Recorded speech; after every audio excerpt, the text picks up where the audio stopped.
भुन्टी बनेर सुकुमाया पुगेको कुरा भूपेन्द्रका दाजु भुवनले प्रत्यक्ष देखे।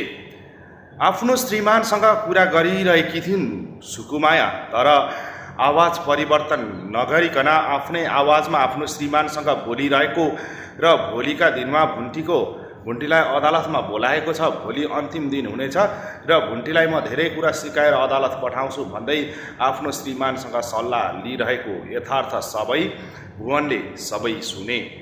भुवनको अनुहारमा त्यति रिस भने थिएन, तर आखिर किन यस्तो भइरहेको छ भन्ने कुराको अन्योलमा भने पक्कै पनि थिए।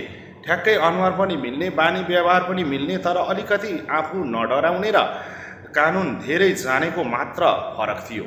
तर यो कसरी सम्भव थियो भन्दै ऊ आफै नै अन्यलमा छन्। तर अब के भुवनले आफ्नी बुहारी अर्थात् भुन्टीलाई न्याय दिनका लागि सुकुमायालाई सहयोग गर्ला त? सुकुमायाको यथार्थ कुरा थाहा पाइसकेकाले सुकुमायालाई नै सपोर्ट गर्लान् कि परिवारकामा यस्तो सबै हुनुमा सुकुमायाको हात रहेछ भन्ने कुरालाई विश्वास गर्लान्? र भूपेन्द्रलाई जेल पठाएको रिस अर्थात् आफ्नो भाइलाई जेल पठाएर भाइको आधा सम्पत्ति लिनका लागि यस्तो खेल सुकुमायाले किन खेलिन् भनेर उल्टै सुकुमाया माथि उल्टो केस लाग्ने त होइन?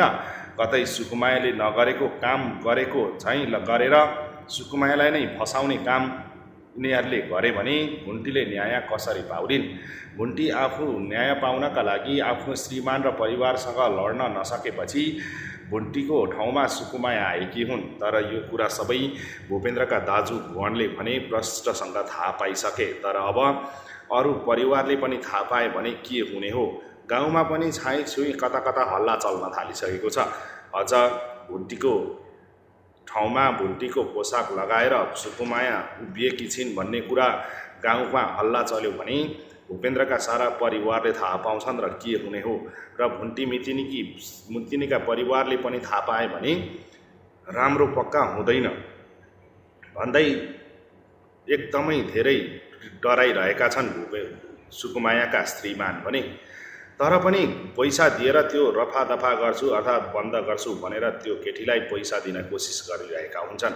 तर यता सबै कुरा सुनिसकेका गाउँकै सुकुमायालाई धेरै सम्मान गर्ने दाइले भने त्यो कुराबाट बचाए र उसैको श्रीमान आएर यसलाई आजबाट म घरबाट बाहिरसम्म निस्किन दिदिनँ भन्न थाले।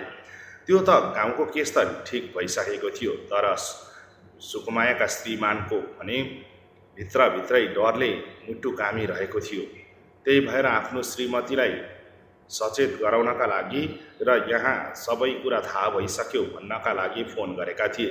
तर श्रीमानको जवाब सुन्दा अर्थात् श्रीमान डराइरहेको देख्दा सुकुमायाले पनि सबै कुरा सुन्न चाहिन्। सबै कुरा सुन्दै गर्दा सुकुमायाले आफ्नै आवाजमा बोल्नुपर्ने र केही समयमा यो सबै कुरा सकिने, त्यस पछाडि म आफ्नै वेशभूषामा फर्किने कुरा गर्दै थिइन् र त्यतिमै फोन काटियो। फोन काटिएर अगाडि पछाडि हेर्दै गर्दा भुवन अर्थात् भूपेन्द्रका दाजु भुवन भने अगाडि उभिरहेका रहेछन्। सारा कुरा सुनिसकेका होलान् सायद। अब सुकुमायालाई कसैले केही गर्ने त होइन, कतै भुवनले पनि सुकुमायालाई नराम्रो सोच्ने त होइनन्, त्यो हेर्न बाँकी छ।